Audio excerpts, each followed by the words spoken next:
नमस्कार, हमारे इस खास कार्यक्रम आपदा का सामना में आपका स्वागत है। अलग अलग तरह की आपदाएं हमारे समय का एक सच हैं और हमें इस सच का सामना आगे भी करना होगा। लेकिन अगर हमारी तैयारी बेहतर होगी तो हम स्थितियों से बेहतर तरीके से मुकाबला कर पाएंगे। मुंबई हो या दिल्ली, सूरत हो या कोलकाता, आगजनी यानी आग लगने की घटनाएं एक ऐसी मानव निर्मित आपदा की तरह हमारे सामने हैं जो काफी कम वक्त में बड़ा नुकसान करती है। आज चर्चा इसी पर कि कैसे करें मुकाबला आगजनी की समस्या से। तो आइए सबसे पहले कुछ तथ्यों को समझने की कोशिश करते हैं। तो आइए हम समझने की कोशिश करते हैं कि हमारा अनुभव क्या बताता है। सबसे पहले बात करते हैं, पिछले साल दिल्ली की अनाज मंडी में आग लगी थी। दिसंबर 2019 में 40 से ज्यादा लोगों की मौत हुई थी और जो मौत का कारण और ये घटना का कारण जो सामने निकल कर आया उसमें यही बात कही गई कि ज्यादातर जो मौतें हुई वो दम घुटने की वजह से हुई, लोगों के फेफड़ों में धुआं भर गया। इसके अलावा और क्या बातें निकल कर आई इस आग अग्निकांड से, तो यहां संकरे इमारतें थी, जगह बहुत कम थी, इमारतों के बीच में पतली गलियां थी, लोग चाहकर भी बाहर नहीं निकल पाए। इसके अलावा और क्या बातें सामने आई दिल्ली के अनाज मंडी की आग से, तो रास्ते सकड़े थे, समय पर एम्बुलेंस भी नहीं पहुंच पाई उन जगहों पे। इसके अलावा दमकल की गाड़ियों को दूर दूर से पानी लाना पड़ा, यानी ये भी एक समस्या रही। इसके अलावा दिल्ली के अनाज मंडी के का जो हादसा है वो हमें क्या बताता है, वो हमें ये भी बताता है कि किस तरह से बेहद घनी आबादी वहां पे थी, फैक्ट्री और रिहाइश एक साथ थी और जो संभावित कारण उस वक्त सामने निकल कर आया वो ये कहता है कि शॉर्ट सर्किट एक बड़ी वजह हो सकती है। इसके अलावा हम सूरत, एक अग्निकांड हुआ, कोचिंग सेंटर में आग लगी थी, पिछले साल मई की ही बात है। वहां पे बातें सामने आई, 20 से ज्यादा मौतें वहां पे हुई और कई लोग गंभीर रूप से घायल हुए और क्योंकि बहुत सारे छात्र वहां थे, आग से बचने के लिए कई छात्र इमारत से कूद गए और ये लोगों के, बच्चों के घायल होने का एक बड़ा कारण माना गया। इसके अलावा और क्या हुआ, ज्वलनशील पदार्थ वहां पे थे, फ्लेक्स यानी जो प्लास्टिक की चीजें होती हैं वो वहां पे थे, टायरों की मौजूदगी थी जो आग लगने का एक बड़ा कारण थी, फैलने का बड़ा कारण थी। कारण यह था कक्षाओं में कुर्सी के रूप में टायरों का इस्तेमाल हुआ था, छत के लिए फ्लेक्स जैसी उच्च ज्वलनशील पदार्थ या कहें सामग्री का इस्तेमाल वहां पे किया गया था। इसकी वजह से आग बड़ी तेजी से लगी और उसे बुझाना मुश्किल हुआ। तो कुल मिलाकर आंकड़े इस वक्त क्या कहते हैं कि साल 2015 से 18 के बीच में आग लगने की घटनाओं की वजह से 60,000 से ज्यादा मौतें हुई इस देश में। तो मोटे तौर पर क्या तस्वीर है वो ये हमें बताती है कि साल 2018 में 13,000 से ज्यादा आग लगने की घटनाएं हुई और इन घटनाओं में 12,000 से ज्यादा लोगों की मौतें हुई। तो एक मोटा आंकड़ा हमारे सामने है, एक मोटी तस्वीर हमारे सामने है। आइए हम इन पूरे मामले को समझने की कोशिश करेंगे। एक छोटे से ब्रेक के लिए रुक रहे हैं, रुक के उसके बाद हम बात करेंगे अपने विशेषज्ञों के साथ।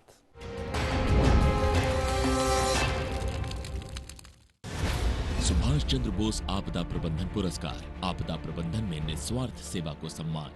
कई संगठन और व्यक्ति आपदा प्रबंधन के क्षेत्रों में लगातार काम करते आ रहे हैं, जैसे आपदा की रोकथाम, शमन, तैयारी, प्रतिक्रिया और बचाव, राहत, पुनर्वास, अनुसंधान, नवाचार या प्रारंभिक चेतावनी। आपदा प्रबंधन के क्षेत्र में भारत में व्यक्तियों और संस्थानों द्वारा किए गए उत्कृष्ट कार्यों की सराहना करने के लिए भारत सरकार ने 23 जनवरी पर एक वार्षिक पुरस्कार सुभाष चंद्र बोस आपदा प्रबंधन पुरस्कार की शुरुआत की है। इसके अंतर्गत 3 पुरस्कार तक होंगे। संस्थान और व्यक्ति दोनों ही इन पुरस्कारों के लिए पात्र हैं। यदि पुरस्कार विजेता एक संस्थान है तो उसे प्रमाण पत्र और 51 लाख रुपए का नगद पुरस्कार मिलेगा। यदि पुरस्कार विजेता व्यक्ति है तो विजेता को प्रमाण पत्र और 5 लाख रुपए का नगद पुरस्कार दिया जाएगा। अधिक जानकारी के लिए या आवेदन करने के लिए dmawards.ndma.gov.in पर आज ही जाएं। जल्दी कीजिए। वर्ष 2021 के लिए आवेदन भरने की अंतिम तिथि 31 अगस्त 2020 है। सुभाष चंद्र बोस आपदा प्रबंधन पुरस्कार, आपदा प्रबंधन में निस्वार्थ सेवा को सम्मान।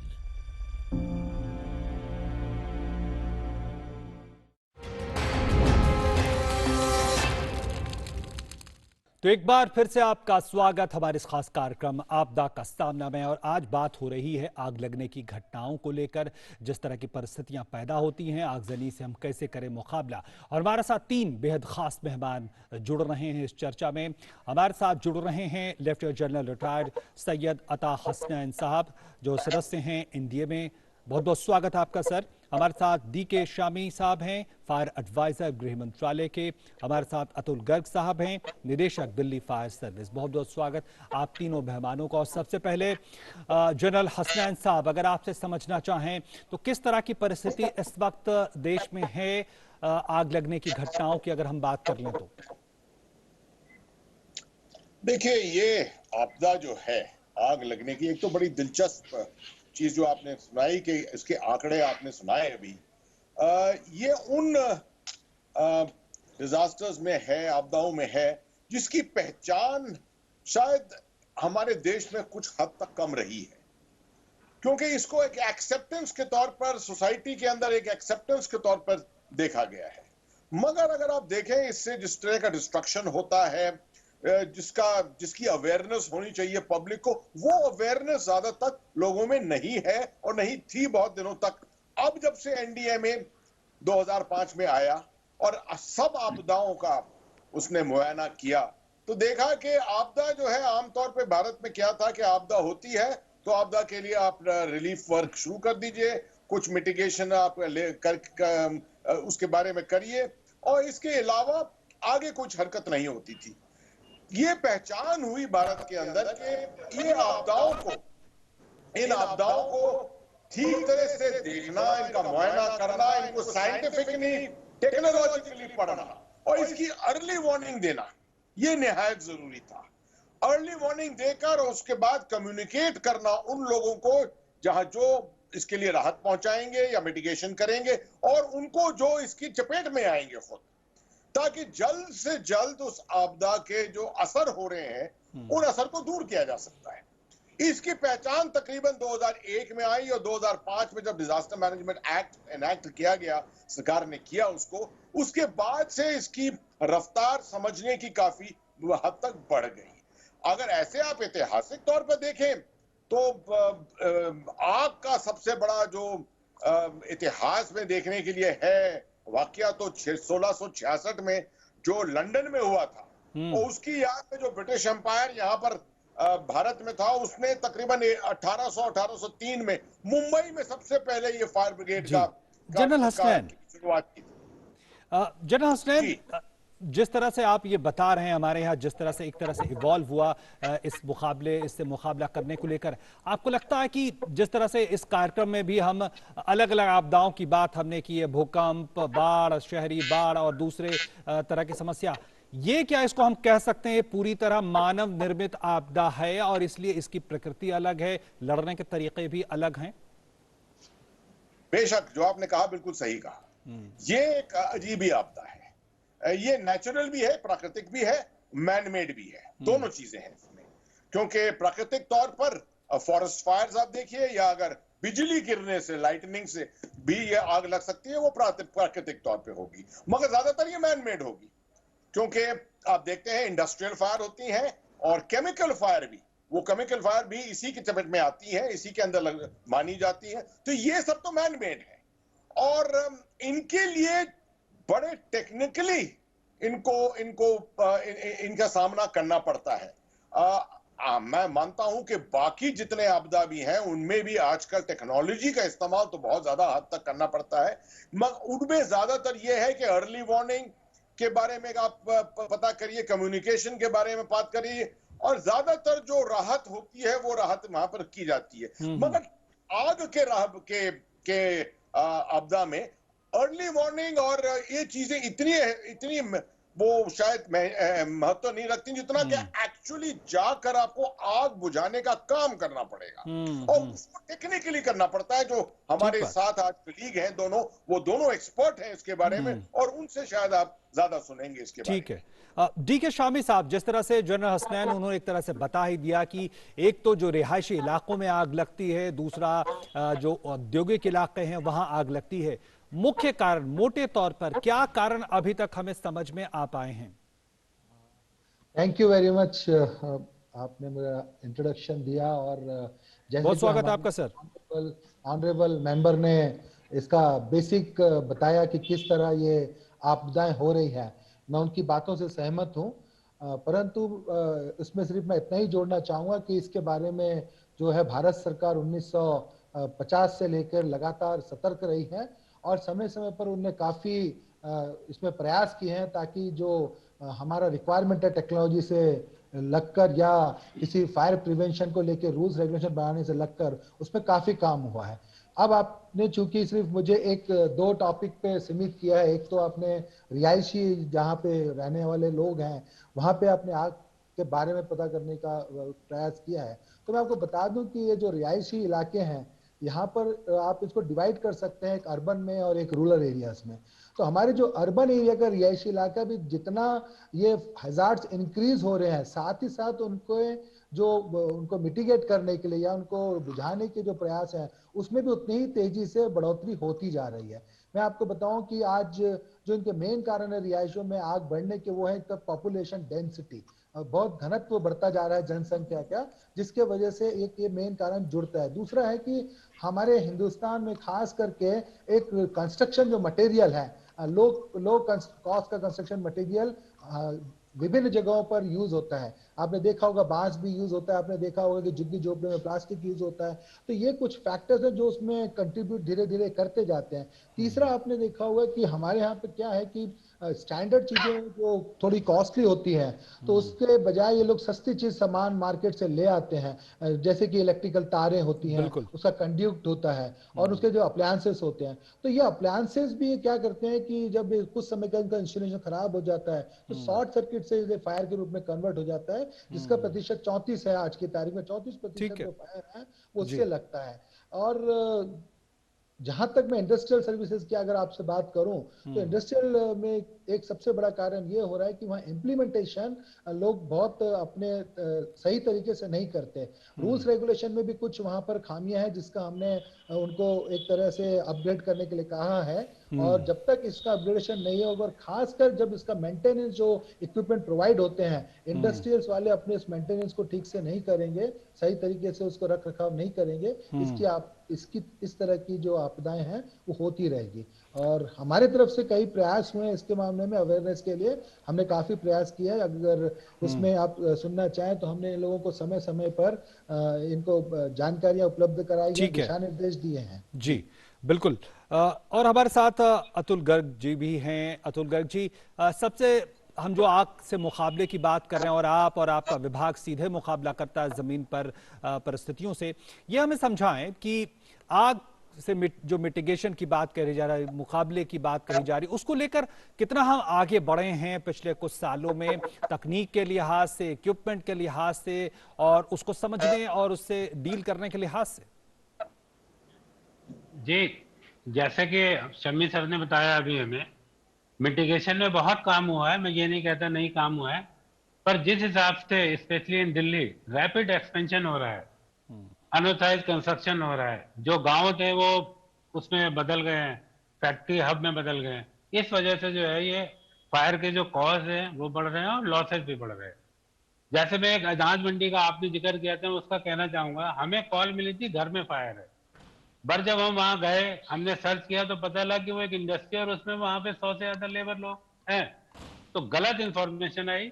अगर आप ये हमें कॉल मिलता कि मान लीजिए यहाँ पे इंडस्ट्री चल रही है तो टर्नआउट जो किया जाता है उस हिसाब से होता है। घर में आप समझ सकते हैं 2-4 आदमी हो सकते, वहां सैकड़ों आदमी थे, इंडस्ट्री चल रही थी, पावर लोड था। इसी तरह से जो दूसरा ये हो रहा है, थोड़ा सा हमें लगता है कि हम लोग चूक रहे हैं, अवेयरनेस की कमी है। जो हमारे ऑथराइज बिल्डिंग है, हाई राइज बिल्डिंग है, उन सब में सामान लगा हुआ है, पर जब भी फायर होती है 90% देखा जाता है कि सामान चल नहीं रहा होता है। इक्विपमेंट हैज बीन इंस्टॉल्ड पर they are not maintained, this is one issue.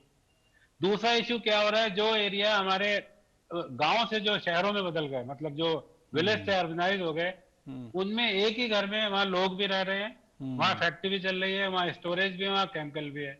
तो आपको ये नहीं पता चलता जब हम लोग फायर पे जाते हैं कि वहां पे क्या चीज होगी, कहीं ब्लास्ट भी हो जाता है, वहां लोग खाना भी बना रहे होते हैं। तो ये एक तरह से बड़ा कॉम्प्लेक्स सिचुएशन हो गया है स्पेशली इन दिल्ली में, जिस वजह से फायर को टैकल करने में भी मुश्किल आती है और लॉस भी ज्यादा होता है। ठीक है। अदरवाइज अगर ये देखा जाए थोड़ा, आप अगर किसी बाहर की कंट्री की बात करते हैं वहां थोड़ा प्लान ज्यादा होता है। हमारा क्योंकि रैपिड एक्सपेंशन हो रहा है, लोग दिल्ली में रोज आ रहे हैं, इकट्ठे होते आ रहे हैं, ठीक है। जहां घर मिल रहा है बनाते आ रहे हैं, उस वजह से जो है कॉज ऑफ फायर भी बढ़ता जा रहा है। अब आप ये बताइए, ठीक एक है। छोटा सा घर है, घर के ठीक है। अंदर आप फैक्ट्री चला रहे हैं, घर 2 लोगों के रहने के लिए बना है, फैक्ट्री जी में 50 जी लोग काम करते हैं, वहाँ जी मशीन भी है, वो खाना भी बनाता है, वहाँ सोता भी है। बिल्कुल। तो ये सब मिला के कॉम्प्लेक्स इशू हो गया है। ठीक है, तो जनरल हसनैन साहब हमें ये बताएं कि जिस तरह से बाकी और पैनलिस्ट ने बताया कि अवेयरनेस का एक मुद्दा, दूसरा ये कि जो प्रोसीजर है, जो एसओपीज हैं, क्या उसका उनका पालन सही तरीके से हो रहा है। एनडीए में और जो राज्यों की एसडीएमएज हैं किस तरह से कोऑर्डिनेशन में काम कर रही हैं और किस तरह से इम्प्लीमेंटेशन के स्तर पे निर्देश हैं। देखिए, पहले तो गर्ग साहब और समी साहब ने बड़ी उम्दा तरीके से आपको मेरे ख्याल में व्यूअर्स को समझाया है कि असलियत में अर्बनाइजेशन के साथ क्या चैलेंजेस, क्या चुनौतियां हमारे सामने पेश आ रही हैं। अब एनडीएमए का खड़ा होने का मुद्दा ही पूरा ये था, क्योंकि ये सब्जेक्ट जो है, फायर का सब्जेक्ट जो है, ये आपदा जो है, ये एक स्टेट सब्जेक्ट है और आप समझ सकते हैं कि कितनी अहमियत इसको सेंटर दे रहा है इस वक्त कि आप तकरीबन 200 करोड़ रुपए इसके 13th फाइनेंस कमीशन में इसके लिए दिए थे स्टेट्स को, और उसको बढ़ाकर 15th फाइनेंस कमीशन में 1000 करोड़ रुपए कर दिया। अब एनडीएमए में आप देखिए, एनडीएमए तो एक सेंट्रल अथॉरिटी है।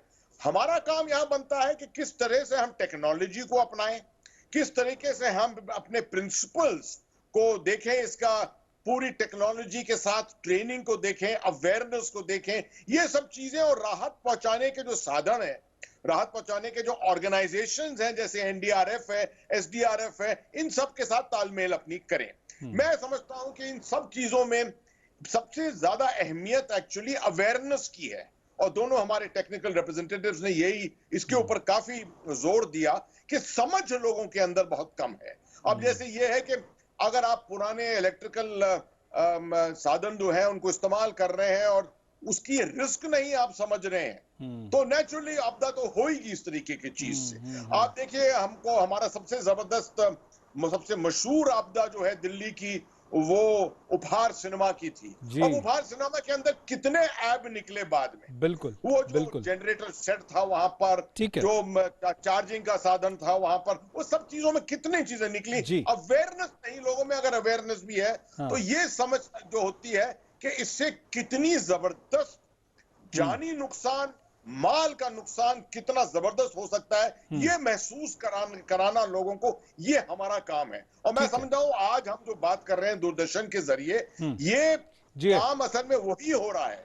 हम इस मैसेज को पहुंचा रहे हैं पब्लिक के सामने कि अलग अलग आपदाओं के समय किस तरीके से पब्लिक को पेश आना चाहिए, क्या पहचान होनी चाहिए पब्लिक को इन चीजों के बारे में। बिल्कुल, बहुत महत्वपूर्ण बात। और शामी साहब ये हमें समझाएं, जिस तरह से हसनैन साहब भी कह रहे हैं कि अवेयरनेस का एक मुद्दा है, इसके अलावा तकनीक के स्तर पे, और देखा जाए तो जिस तरह की नई नई टेक्नोलॉजी आ रही है, उनको अडॉप्ट करने के स्तर पर और उनको लागू करने के स्तर पर तमाम राज्यों में भी किस तरह की कोशिशें इसको लेकर हुई हैं। और जो अवेयरनेस की बात कर रहे हैं, क्या उस अवेयरनेस में हम जो अलग अलग इम्प्लीमेंटेशन एजेंसियां हैं, मसलन की मान लीजिए शहर की हम बात कर रहे हैं, तो शहरों में जो नगर निगम या दूसरी बॉडीज हैं, कि आखिर किस तरह से आबादी और किस तरह से कंस्ट्रक्शन हो रहे हैं, ये भी अवेयरनेस का के दायरे में आता है क्या?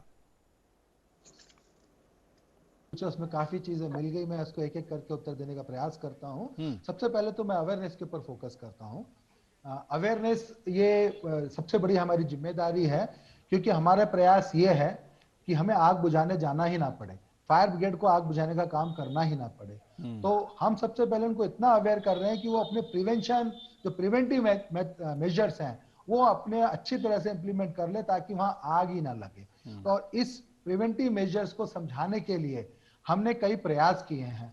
हम 1950 से लेके अब तक के 14 अप्रैल को फायरमैन का मार्टियर्स डे हम जब मनाते हैं, तो उसके साथ साथ पूरा हफ्ता भर हम लोग सारी ड्रिल्स और हमारे डेमोन्स्ट्रेशन और लेक्चर्स और फायर ब्रिगेड के एक एक अधिकारी और कर्मचारी लोगों के घर जाके और कॉलेज में जाके, स्कूल में जाके, फैक्ट्री में जाके उनको समझाते हैं कि भाई ये फायर एक बहुत इंपॉर्टेंट चीज है, और अगर आप अपनी सावधानी नहीं बरतेंगे तो आपको परेशानी होगी। तो हमने वहां से 14 अप्रैल से शुरू किया, फिर मैं सबसे पहले और हमारे प्रधानमंत्री, माननीय प्रधानमंत्री जी का धन्यवाद करना चाहता हूं कि उन्होंने जो पिछली डीजीपी आईजीपी कॉन्फ्रेंस हुई थी, वहां पर उन्होंने कहा कि आप साल में ये सब चीजें एक बार ही क्यों करते हैं, ठीक ये है। तो साल भर चलनी चाहिए। तो हाँ। उनने हमें गाइडलाइंस दिया कि इसको साल में आप कम से कम हर शामी साहब, महीने के हमारे हिसाब पास से आप समय की ड्रिल कमी करिए। है, मुझे जी ये जी। समझाएं कि अच्छा तकनीक के स्तर पर अच्छा। किस तरह से हम आगे बढ़े हैं, उसको थैंक लेकर यू। किस तरह मैं की चीजें तकनीक पे आ हुई हैं। जाता हूँ। जी। मैं तकनीक पे आ जाता हूँ। हम्म। अभी हमारे मेंबर साहब ने कहा था कि जो रिस्पांस एक फैक्टर है, बहुत इंपॉर्टेंट फैक्टर है। हम फायर सर्विस में टेक्नोलॉजी का उपयोग करके हम कोशिश कर रहे हैं कि जो हमारा फायर स्टेशन से जब कॉल मिलती है और वो फायर जहां लगती है वहां तक पहुंचने के लिए सबसे पहले हम टाइम को रिड्यूस कर पाए। तो मुंबई फायर ब्रिगेड्स हैं और कई 3-4 फायर ब्रिगेड्स हैं और लोगों ने हमारा जीपीएस सिस्टम को बखूबी यूज किया है। जो लेटेस्ट टेक्नोलॉजी है, वायरलेस टेक्नोलॉजी, उसने जो हैजार्डस बिल्डिंग है उसको डायरेक्टली कंट्रोल रूम से लिंक कर दिया है। ठीक क्योंकि है। अमूमन पहले ये होता था कि आधा घंटा लग जाता था कॉल ही मिलने में, अब ये कॉल हमें कई सेकंडों में और मिनटों में ही फायर ब्रिगेड को मिल जाती है। तो पहली बात हुई। दूसरी, जब ये हमें इंफॉर्मेशन मिल गई तो ठीक हमने है। जितनी भी हमारा फायर ब्रिगेड था उनको हमने जीपीएस मैप से ठीक और है। गाड़ियों में जीपीएस लगा दिया, जिससे हमारी सुविधा हो गई जी। कि अगर कहीं जाम लगा है तो उसको डाइवर्ट करके ठीक है। कंट्रोल रूम को मैसेज मिल जाता है, वहां बिल्कुल। पहुंच जाते हैं। जी तीसरा, बिल्कुल। गाड़ियों का जो स्तर पे मैं आपको बताऊं, आप मुझे 1 मिनट दीजिए तो मैं आपको गाड़ियों के स्तर पे बताऊं कि क्या होता था कि पहले लोग फायर का बड़ा टेंडर ले जाते थे और पूरा पानी 10 मिनट के अंदर ही खाली हो जाता था।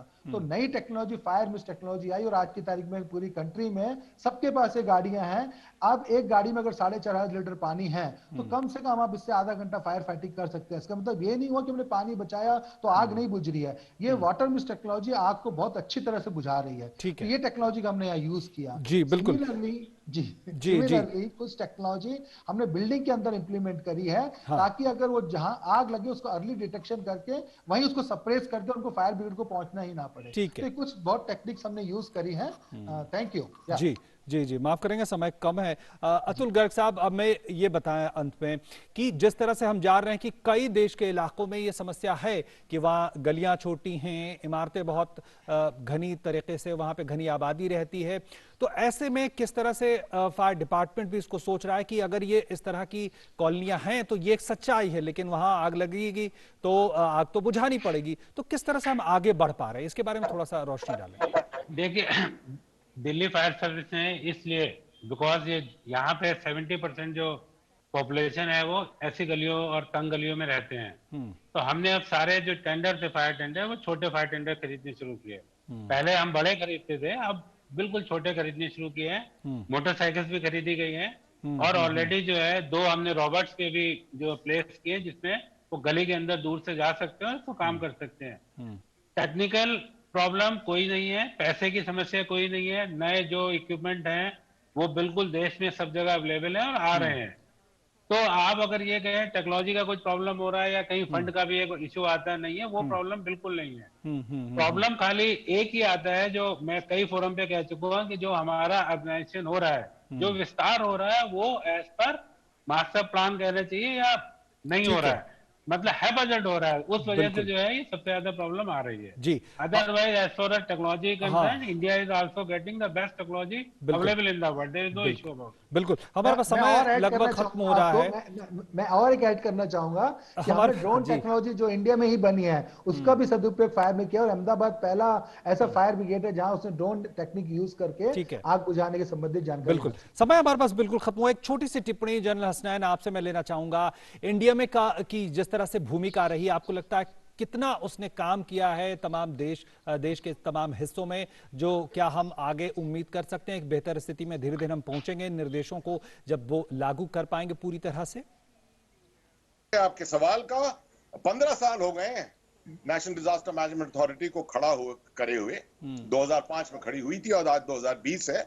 चुनौतियां बहुत हैं सामने, मगर मैं आपको यह जरूर बता सकता हूं कि जिस तरीके से एनडीएमए ने सामना किया है इन चुनौतियों का, खास तौर पे गाइडलाइंस देने का, ट्रेनिंग करने का, अवेयरनेस देने का और टेक्नोलॉजी को अपनाने का, मैं समझता हूं इसका सबसे अच्छा जो एक समराइजेशन है वो अपने ऑनरेबल प्रधानमंत्री जी के 10 पॉइंट प्रोग्राम जो 2016 में दिया था जी। उसमें पाया जाता है। उसमें अगर आप देखें तो खास तौर पे उन्होंने टेक्नोलॉजी के ऊपर बहुत जोर दिया था, साथ में नेटवर्किंग ऑफ लर्निंग इंस्टीट्यूशंस, यानी ये जो है अब नई एजुकेशन पॉलिसी भी भारत में आ रही है। बिल्कुल। अब जरूरी होता है कि आपदा ऐसी चीज है जिसको हर इंसान को जी। इसके बारे में समझ होनी चाहिए और शुरुआत जो है वो बचपने से होनी चाहिए। जी। तो शायद मेरे ख्याल में नेशनल एजुकेशन पॉलिसी के अंदर ही एक हिस्सा होना चाहिए जिसके अंदर आपदा का सामना करने का जी किसी ना किसी तरह का ज्ञान निश्चित तौर पर देना चाहिए। निश्चित फिर तौर पर साथ एक में समाज सोशल की अपनी मीडिया है, भूमिका है और यूजिंग आने ऑफ वाली सोशल मीडिया है जी साथ में।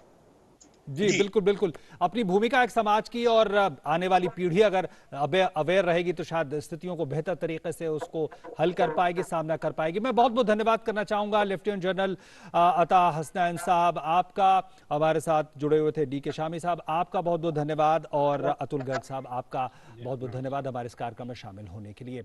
तो निश्चित तौर पर स्थितियां हैं, समस्या है, लेकिन उससे मुकाबले के लिए बेहतर तैयारी है और निश्चित तौर पर यह कहा जा सकता है कि आपदा का सामना अब हम बेहतर तरीके से करने के लिए तैयार हो रहे हैं। हमारे इस खास कार्यक्रम में आज इतना ही, अगले हफ्ते फिर मुलाकात होगी किसी और विषय के साथ। नमस्कार।